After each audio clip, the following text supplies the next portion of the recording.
नमस्कार दोस्तों और स्वागत है आप सभी का करंट अफेयर अपडेटेड के यूट्यूब चैनल पर, जहां पर हम डिस्कस कर रहे हैं डेली करंट अफेयर्स को। This is Saurabh Solanki and today we are going to discuss about the important events of 21 November 2020। चलिए स्टार्ट करते हैं आज का डिस्कशन और सबसे पहले देख लेते हैं कि आज हमें कौन कौन से इंपॉर्टेंट टॉपिक्स को डिस्कस करना है। सबसे पहले हम डिस्कस करेंगे विलो वार्बलर के बारे में, जो कि एक प्रकार की बर्ड है। ऑलराइट, उसके बाद हम डिस्कस करेंगे सुपर कंप्यूटर परम सिद्धि के बारे में। फिर हम डिस्कस करेंगे आर्टिकल 102 एंड आर्टिकल 191 के बारे में। और लास्ट में हम डिस्कस करेंगे कोड ब्लड बैंकिंग के बारे में। क्या होता है ये, इसे डिटेल में समझेंगे। चलिए स्टार्ट करते हैं आज का ये डिस्कशन। और डिस्कशन स्टार्ट करने से पहले आप लोगों की एक इंपॉर्टेंट इन्फॉर्मेशन है। अगर आप में से कोई भी इस लेक्चर के PDF नोट्स चाहता है तो वो हमारा व्हाट्सएप ग्रुप ज्वाइन कर सकता है। व्हाट्सएप ग्रुप कैसे ज्वाइन करना है इसके बारे में इंफॉर्मेशन आपको इस वीडियो के डिस्क्रिप्शन बॉक्स में मिल जाएगी, तो प्लीज़ उसे चेक करें। चलिए सॉरी चलिए स्टार्ट करते हैं पहले आर्टिकल से, जो कि है बिलो वार्बलर के बारे में। क्या हुआ है रिसेंटली ये बर्ड होती है, इस प्रकार से दिखती है, आपको डायग्राम में दिख रहा होगा। ठीक है, इसको रिसेंटली साइट किया गया है। कहां पर? केरला में। ठीक है ना, केरला की कुछ पैडी फील्ड्स हैं, उन एरियाज में इसको साइट किया गया है। ये ऐसा फर्स्ट टाइम हुआ है जब इंडिया में इस बर्ड को देखा गया है। ठीक है, इस बर्ड के बारे में कुछ इंपॉर्टेंट पॉइंट्स को डिस्कस करते हैं। तो सबसे पहले इसका साइंटिफिक नेम आपको दिख रहा होगा। ठीक है, उतना ज़्यादा इंपॉर्टेंट नहीं है, फिर भी देखने से आपको याद रहना चाहिए। उसके बाद इसका हैबिटाट कहाँ पर है, जनरली कहाँ पर पाया जाता है ये, तो नॉर्दर्न और टेम्परेट यूरोप वाला जो रीजन है वहाँ पर ये देखने को मिलता है। साथ ही साथ पेल आर्टिक रीजन में देखने को मिलता है। ठीक है, पेल आर्टिक क्या होता है? देखिए, पेल आर्टिक जो है it is one of the world's 8 eco zones. ठीक है ना, पेल आर्टिक जो है एक प्रकार का इको जोन होता है। कहाँ कौन से एरिया को कवर करता है ये इको जोन? तो नॉर्दर्न एशिया वाला जो रीजन है, जैसे जो कि हमारा हिमालयाज वाला पार्ट है, उसी के साथ साथ western Asia and most of east Asia को कवर करता है। ठीक है, कुछ पार्ट हैं जो अफ्रीका के हैं, और सहारा जो पार्ट है अफ्रीका का, जो सहारा वाला रीजन है, वो वाला पार्ट पेल आर्टिक रीजन में आता है। ठीक है, ये जो बर्ड होती है वो माइग्रेटरी बर्ड होती है। ये माइग्रेट करते हैं फ्रॉम सब सहारन अफ्रीकन रीजन। कौन से वाले सीजन में? तो विंटर सीजन में। ठीक है, वहां से ये माइग्रेट करते हैं, सब सहारन रीजन में ये माइग्रेट कर जाते हैं। ठीक है, क्या होते हैं इनके कुछ फीचर्स, इस बर्ड के कुछ इंपॉर्टेंट फीचर्स को डिस्कस कर लेते हैं। It is one of the longest migrating small bird. ठीक है ना, आपको देख रहे होंगे इसका साइज जो है वो कितना छोटा है, उसके बाद भी ये बहुत सारा एरिया कवर करती है अपने माइग्रेशन के दौरान। ठीक है, इस बर्ड का जो वेट होता है वो अराउंड 10 ग्राम्स होता है, लेकिन इसका जो डिस्टेंस कवर करती है ये इसलिए पॉसिबल हो पाता है क्यों ये जो उसका विंग फैदर होता है वो काफ़ी लॉन्ग होता है। ठीक है ना, काफ़ी लंबे लंबे इसके पंख होते हैं, जिसकी मदद से ये लंबा डिस्टेंस ट्रेवल कर पाती है। ऑलराइट, इन बर्ड्स को आइडेंटिफाई कर पाना थोड़ा सा डिफिकल्ट होता है। क्यों? क्योंकि ये जो अपना फैदर होता है उसको ये साल में 2 बार चेंज करती हैं। ठीक है ना, फैदर जो उसके पंख होते हैं उनको ये 2 बार चेंज कर लेती है। इनका साइज छोटा होता है और ये आइडेंटिकल होती हैं कुछ अलग बर्ड्स के साथ, इसी कारण इनको आइडेंटिफाई कर पाना पॉसिबल नहीं होता है। ठीक है, थ्रेट्स की अगर हम बात करें तो क्या थ्रेट्स हैं इनके लिए? सबसे पहले तो ड्रॉट कंडीशन जो है एक प्रकार का थ्रेट है। क्लाइमेट चेंज आप यहाँ पर रिस्पॉन्सिबल बता सकते हो। ठीक है, वो इनके लिए एक थ्रेट होता है। अगर IUCN की रेड लिस्ट का स्टेटस देखें तो लीस्ट कंसर्न की कैटेगरी में ये बर्ड्स आती हैं। ठीक है, चलिए आगे बढ़ते हैं और डिस्कस करते हैं सुपर कंप्यूटर परम सिद्धि के बारे में। Recently India's artificial intelligence super computer परम सिद्धि, इसको रैंक दी गई है 63rd among top 500 most powerful non distributed computer system in the world. Alright, तो ये काफ़ी अच्छी बात है इंडिया के लिए।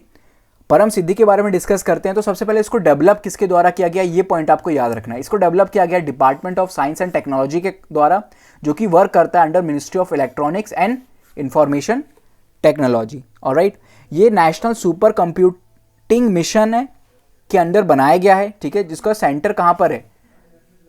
Its centre for development of advance computing. ठीक है ना, नेशनल सुपर कंप्यूटिंग मिशन जो इसके बारे में हम डिस्कस करेंगे।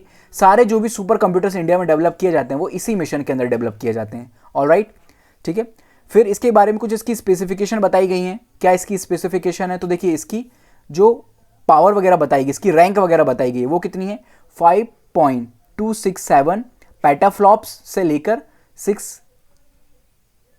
4.6 पेटाफ्लॉप आरमैक्स। ये इसकी क्या होती है? रैंक होती है। आरमैक्स वगैरह, आर पीक जो है इसकी रैंक होती है। ठीक है, इसका स्कोर दिया जाता है उसके अकॉर्डिंग। तो ये पॉइंट आपको याद रखना है, ठीक है। चलिए आगे बढ़ते हैं। वैसे इतना ज़्यादा याद नहीं है, आपको याद नहीं रखना है, ये पता होना चाहिए कि आर पी क्या होती है, ये क्या होती है, ये स्कोर होता है, ठीक है ना। इसकी use to rank super computer based on their performance using LINPACKs benchmark, ठीक है ना। लिनपैक के द्वारा एक बेंचमार्क सेटअप किया जाता है, R peak and R max, उसी के अकॉर्डिंग स्कोर दिया जाता है, ठीक है। फिर नेशनल सुपर कंप्यूटिंग मिशन के बारे में कुछ इंपॉर्टेंट पॉइंट्स को डिस्कस करते हैं। इसको किसके द्वारा चलाया जाता है, कौन कौन सी मिनिस्ट्रीज वर्क करती हैं, तो ये मिनिस्ट्री ऑफ R&D यानी कि ministry of education plus ministry of IT, जिसके बारे में हम डिस्कस कर रहे हैं, वो इसको साथ में मिलकर चला रही हैं, ठीक है। मकसद क्या है इस मिशन को चलाने का, तो इंडिया में सुपर कंप्यूटर्स को डेवलप करना और इंडिया को जो एक हब बनाना, किसकी फील्ड में, सुपर कंप्यूटर की फील्ड में, IT की फील्ड में, ठीक है। हम ऑलरेडी जानते हैं इंडिया में कितना सारा IT के स्टूडेंट्स हैं, ठीक है ना, काफ़ी अच्छा IT पावर है इंडिया, बाहर जा जाकर स्टूडेंट्स जो हैं काम करते हैं। बेटर होगा कि हम इंडिया में ही उन्हें इंफ्रास्ट्रक्चर प्रोवाइड करें, वो यहीं पर रहकर रिसर्च एंड डेवलपमेंट की फील्ड में वर्क करें और इंडिया को एक बेटर सुपर पावर बनाने के लिए अपना महत्वपूर्ण योगदान दें, ठीक है। इसके अंडर क्या किया जाता है, computer will be a network on the national super computing grid over the national knowledge network, ठीक है।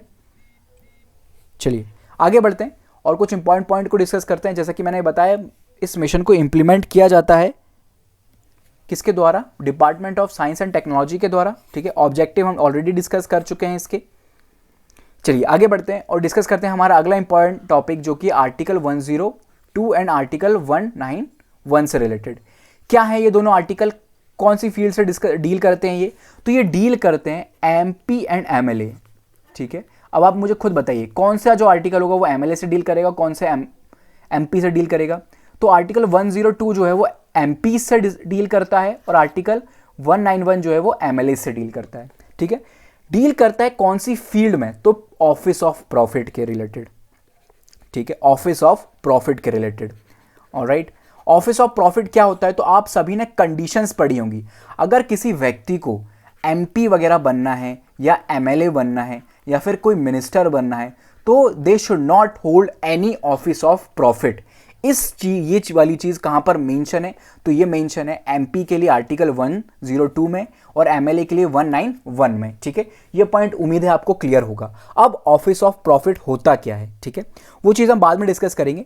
पहले हम कंटेक्स्ट डिस्कस करते हैं कि न्यूज़ में क्यों आया ये, ठीक है। रिसेंटली क्या किया जा रहा है, जॉइंट पार्लियामेंट्री कमेटी के द्वारा ऑफिस ऑफ प्रॉफिट को लेकर डिस्कशन चल रहा है। वो लोग ये डिस्कस कर रहे हैं कि जो कुछ MLAs या फिर MPs होते हैं वो कहाँ पर टीच करते हैं, इन यूनिवर्सिटीज, ठीक है।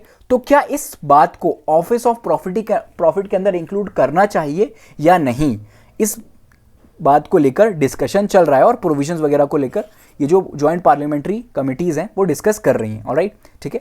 अब हम डिस्कस करते हैं ऑफिस ऑफ प्रॉफिट के बारे में कि क्या होता है ऑफिस ऑफ पॉलिटिक्स। देखिए, ऐसा कोई भी ऑफिस जहां पर प्रेजेंट करंट MLA या फिर MP वर्क कर रहा है, उस ऑफिस में वर्क करते हुए अगर उसे किसी भी प्रकार के बेनिफिट्स मिल रहे हैं उस ऑफिस में रहते हुए, तो अब उसे हम ऑफिस ऑफ प्रॉफिट का नाम देंगे, ठीक है। ऐसे व्यक्ति को डिस्क्वालीफाई कर दिया जाएगा फॉर बीइंग एन MP और MLA, ठीक है। ऑलराइट, ये जो ऑफिस है वो किसी भी स्टेट, किसी भी गवर्नमेंट के अंदर वर्क कर सकता है, सेंट्रल गवर्नमेंट के अंदर आता हो चाहे स्टेट गवर्नमेंट के अंदर आता हो, and other than an office declare not to disqualify its holder by law passed by the parliament और द स्टेट लेजिस्लेचर। अगर स्टेट लेजिस्लेचर और सेंट्रल यानी कि पार्लियामेंट के द्वारा अगर ऐसा कोई लॉ पास कर दिया जाता है, फॉर एग्जाम्पल कि अगर जैसे मान लीजिए बता दिया जाता है कि जो टीचिंग है, यूनिवर्सिटी में टीच करने वाला जो प्रोविजन है वो ऑफिस ऑफ प्रॉफिट में नहीं आता है, तो क्या किया जाएगा, उस व्यक्ति को वो ऑफिस ऑफ प्रॉफिट होल्ड कर सकता है without being disqualified from his MLA और MP's पोस्ट। ऑलराइट, ठीक है। चलिए अगला इंपॉर्टेंट पॉइंट्स को डिस्कस करते हैं कि क्या क्वालिफाई करता है for being office of profit, ठीक है। देखिए, कॉन्स्टिट्यूशन मेकर्स क्या चाहते थे, वो चाहते थे कि जो लेजिस्लेचर है it should not be obligated to executive. Alright, यानी कि लेजिस्लेचर और एग्जीक्यूटिव दोनों के बीच में किसी प्रकार का कोई रिलेशन नहीं होना चाहिए, ताकि उनके बीच में जो फंक्शनिंग है वो स्मूथ हो सके। ऑलराइट, फॉर एग्जांपल अगर कोई IAS ऑफिसर है वो अगर MLA बन जाता है, ठीक है, तो ये तो ऑफिस ऑफ हो गया, वो आईएएस होते हुए कुछ बेनिफिट अवेल कर रहा है, साथ ही साथ वो क्या बोलते हैं एक मिनिस्टर है या फिर एमपी है, तो वो लेजिस्लेटिव पावर को भी होल्ड कर रहा है। अगर ऐसा होगा तो यहाँ पर कॉन्फ्लिक्ट ऑफ इंटरेस्ट हो सकता है। ऑलराइट, आईएएस जो अपनी पसंद के लॉज को पास करवाने को इन्फ्लुएंस कर सकता है। ऑलराइट, तो इस प्रकार की चीजें हमारे कॉन्स्टिट्यूशन मेकर्स नहीं चाहते थे। ठीक है, ऑलराइट, तो ये पॉइंट आपको याद रखना है कि ऑफिस ऑफ प्रॉफिट के अंदर क्या चीजें आती हैं। ठीक है ना, अगर किसी प्रकार का बेनिफिट अराइज हो रहा है और वो लेजिस्लेचर और एग्जीक्यूटिव के बीच का जो फंक्शनिंग है उनको डिस्टर्ब कर रहा है, तो क्या हो सकता है, वो व्यक्ति डिस्क्वालीफाई हो सकता है for enjoying office of profit. Alright, तो ये पॉइंट आपको याद रखना है। ठीक है, कहां पर मेंशन है, देखिए कॉन्स्टिट्यूशन में तो एज सच कहीं पर भी डिफाइन नहीं किया गया ऑफिस ऑफ प्रॉफिट को। कहां पर डिफाइन किया गया ऑफिस ऑफ प्रॉफिट को, रिप्रेजेंटेशन ऑफ पीपल्स एक्ट 1951 में डिफाइन किया गया है। ठीक है ना, क्या मेंशन किया गया, over the years the court has decided this issue in the contest of specific factual situation. Court ने क्या बोला है, तो देखिए कोर्ट ने जो है एक अपना जजमेंट दिया था, प्रद्युत बोर्डलोई वर्सेस स्वपन रॉय केस, इसमें अपना जजमेंट दिया था और उसने अलग अलग डिमार्केशंस किया था कि कौन कौन सी ग्राउंड हो सकते हैं। पहला ग्राउंड था whether the government exercise control over the appointment, removal and performance, यानी कि अगर गवर्नमेंट जो है उस पोस्ट के लिए अपॉइंट करती है तो वो ऑफिस ऑफ प्रॉफिट हो सकता है, या फिर ठीक है रिमूवल का डिसीजन लिया जाए, परफॉर्मेंस का डिसीजन लिया जाए। फॉर एग्जाम्पल एक आईएएस ऑफिसर का, ठीक है ना, आईएएस ऑफिसर का अपॉइंटमेंट वगैरह जो है, रिमूवल जो है, उसका परफॉर्मेंस का जो बेसिस है वो कौन डिसाइड करता है, गवर्नमेंट डिसाइड करती है। ठीक है, तो वो किसके अंदर कंसीडर किया जाएगा, ऑफिस ऑफ प्रॉफिट के अंदर कंसीडर किया जाएगा। Second, whether the office has any remuneration attach to it, ठीक है ना, रिम्यूनरेशन यानी कि कोई बेनिफिट उसको मिल रहा है क्या उस पोस्ट पे होते हुए भी। ठीक है, ऐसा होगा तो वो ऑफिस ऑफ प्रॉफिट के अंदर आएगा। थर्ड है whether the body is in which the office is held has government powers, ठीक है ना, गवर्नमेंट की पावर होती है। फॉर एग्जाम्पल अगर हम बात करें सेक्रेटरी की, सेक्रेटरी के पास गवर्नमेंट ऑफ पावर होती है। ऑलराइट, वो मनी वगैरह को रिलीज कर सकता है, अलोकेट कर सकता है लैंड को, ग्रांटिंग ऑफ लाइसेंस, ठीक है ना, इस प्रकार की पावर्स होती हैं सेक्रेटरी के पास। मिनिस्ट्री में जो सेक्रेटरीज होते हैं तो वो भी ऑफिस ऑफ प्रॉफिट के अंदर आएगा।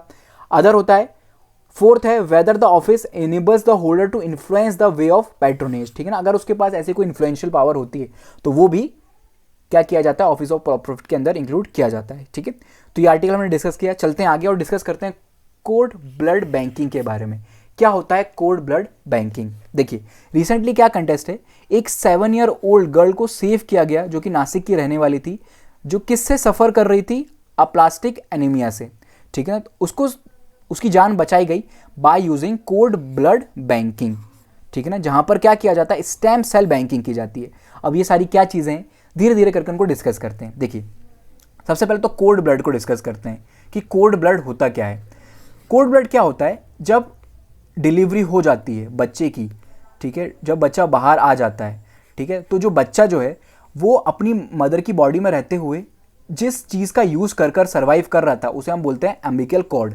ठीक है, एम्बिकल कॉर्ड के थ्रू क्या करता है बच्चा जो है वो न्यूट्रिएंट्स वगैरह गेन करता है अपनी मदर से। ठीक है ना, ये एक प्रकार की कॉर्ड होती है, एक प्रकार का टिश्यू होता है जो अटैच होता है मदर की जो नेबल होती है वहाँ से कनेक्टेड होता है चाइल्ड की नेबल में। ठीक है, डायरेक्टली। ऑलराइट, तो वो न्यूट्रिएंट्स वगैरह ट्रांसफर होते रहते हैं। ठीक है, जब डिलीवरी हो जाती है बच्चा जो है वो बाहर आ जाता है, ऑलराइट, तो क्या किया जाता है, इस एम्बिकल कॉर्ड को कट कर दिया जाता है। ठीक है, लेकिन आफ्टर पोस्ट डिलीवरी इस एम्बिकल कॉर्ड में कुछ ब्लड पाया जाता है, रिमेन रहता है। ठीक है, उस ब्लड को कलेक्ट करके रखा जाता है, उसी ब्लड को हम बोलते हैं कोड ब्लड। ठीक है, ये जो होता है इस ब्लड में क्या होते हैं, कुछ स्पेसिफिक सेल्स पाए जाते हैं, स्पेशल सेल्स पाए जाते हैं, जिसे हम क्या बोलते हैं, हेमाटोपोइटिक स्टेम सेल्स बोलते हैं। ठीक है, जिनका यूज किया जा सकता है कुछ स्पेसिफिक प्रकार की डिजीजेस को ट्रीट करने के लिए। स्पेशल डिजीजेस होते हैं जैसे कि अप्लास्टिक एनीमिया है, इस प्रकार के डिजीज को ट्रीट करने के लिए इस स्टेम सेल्स का यूज किया जा सकता है। ये स्टेम सेल्स कहां पर पाए जाते हैं, कोड ब्लड में पाए जाते हैं। कोड ब्लड कहां से आता है, मदर के अंदर जो एम्बिकल कॉर्ड कनेक्टेड होती है उसमें अंदर से आता है। ठीक है, तो ये पॉइंट आपको समझ में आया होगा। ठीक है, अगली चीज की तरफ मूव करते हैं जो कि है कोड ब्लड बैंकिंग। इसमें क्या किया जाता है, स्टेम सेल्स को कलेक्ट कर कर रखा जाता है। ऑलराइट, बहुत ज्यादा ही लो टेम्परेचर के अंदर इनको स्टोर करके रखा जाता है। ऑलराइट, ठीक है ना। तो ये पॉइंट उम्मीद है आपको क्लियर होगा, ठीक है। फिर क्या किया जाता है, इन्हीं सेल्स का यूज़ किया जाता है फॉर ट्रीटमेंट ऑफ डिजीजेस, ठीक है। कहाँ कहाँ पर, कौन कौन सी जगह पर इनका ट्रीटमेंट किया जा सकता है, तो देखिए ब्लड डिजीजेस जो होती हैं जैसे कि अनीमिया है, कैंसर का ट्रीटमेंट है, उसके लिए इनका यूज़ किया जा सकता है। ऑलराइट, इम्यूनिटी बिल्डिंग प्रैक्टिसेस जो होती हैं उसके अंदर भी इसका ट्रीटमेंट किया जा सकता है, ठीक है। The fluid is easy to collect, बहुत ईजी होता है कलेक्ट करने के लिए, and has 10 times more stem cells than other collected from bone marrow. Bone marrow का भी ट्रीटमेंट किया, बोन मैरो का भी यूज़ किया जाता है for treatment of diseases like such as cancer, ठीक है ना। कैंसर का ट्रीटमेंट के लिए बोन मैरो का यूज़ किया जाता है। बट बोन मैरो से जो स्टेम सेल्स कलेक्ट किए जाते हैं उनका जो स्टोरेज है वो उतना अच्छे से पॉसिबल नहीं हो पाता है, लेकिन इसके द्वारा, कोर्ड ब्लड के द्वारा जो स्टेम सेल्स होते हैं उनका स्टोरेज बहुत इजी होता है और बहुत इजीली उनको कलेक्ट करके रखा जा सकता है, ठीक है। तो उम्मीद है आपको ये पॉइंट क्लियर होगा। स्टेम सेल्स के कोर्ड ब्लड सेल जो होते हैं, ठीक है, इसके अंदर कोई भी इन्फेक्शन वगैरह डिजीजेस बहुत रेयरली देखने को मिलती है, ठीक है। ऐसा तो बिल्कुल भी नहीं कहूँगा कि नहीं देखने को मिलती है, रेयरली देखने को मिलती है, ठीक है। तो गाइस ये था हमारा आज का डिस्कशन। उम्मीद है आपको ये डिस्कशन पसंद आया होगा। If you like this video please hit the like button, subscribe our channel, comment box में जरूर बताएं आपको आज का वीडियो लेक्चर कैसा लगा। Thank you so much for the discussion. I will see you in the next lecture. Have a good day.